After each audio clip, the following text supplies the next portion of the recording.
You know, there's no question living in Colorado is expensive. So expensive, an Aurora City Councilwoman recently proposed raising the minimum wage to $20 an hour. Businesses say, though, they can't bear the cost, especially when they're already struggling during this pandemic. Denver 7's Russell Haythorne going 360 tonight on what would be a dramatic wage increase.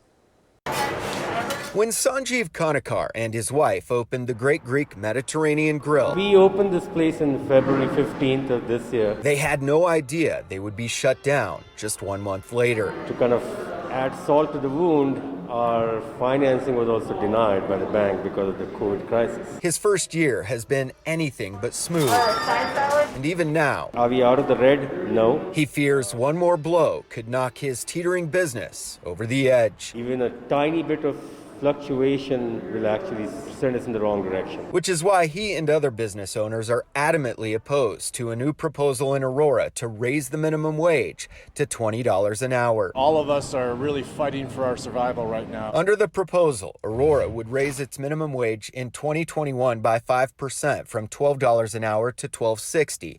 Then it would be a gradual raise of 5 to 10% a year from 2022 to 2026, eventually reaching $20 an hour by 2027. We need to make it possible for people to live in our city and be able to thrive on just one job. Councilmember Allison Coombs proposed the idea. She says Aurora is a city where 30% of residents spend more than half their monthly income on housing. And it's not just waiters and waitresses. The people working in our nursing homes, the people doing home care, the people working in grocery stores, all of which we know are essential at this time, deserve more than thank you videos. But Aurora Mayor Mike Kaufman, this proposal is a job killer, is Coombs' biggest adversary on this issue. Our restaurants are in a terrible position right now. Many of them, quite frankly, unfortunately, are not going to reopen. Kaufman says the timing couldn't be worse, and the proposal is tone deaf given the state of our economy. It's going to cause a lot of restaurants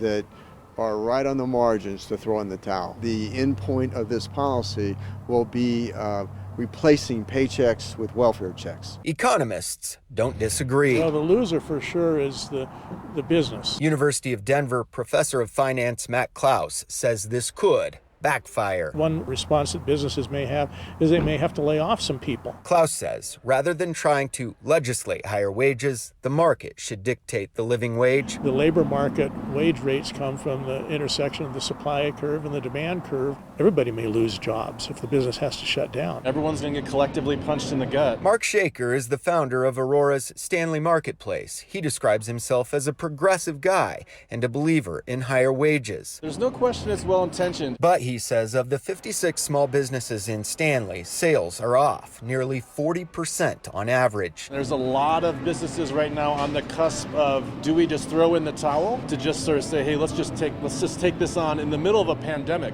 It strikes the wrong chord. You're going to see costs pass through to the consumer. At least one Metro Denver business is doing just that.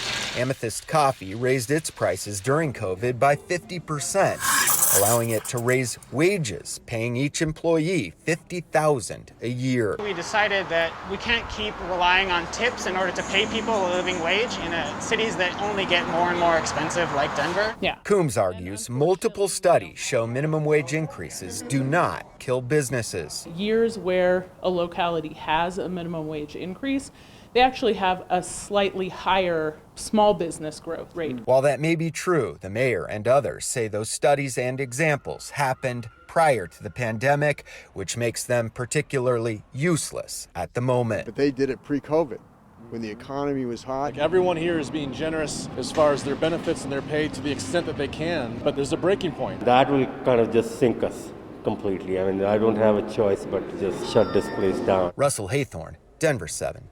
So that new minimum wage proposal could go before Aurora City Council 1 week from tonight and face its first vote. In the meantime, we want to hear from you. Is raising minimum wage to $20 an hour too high? Please email us your thoughts about this at 360@thedenverchannel.com or reach out to us on Facebook or Twitter.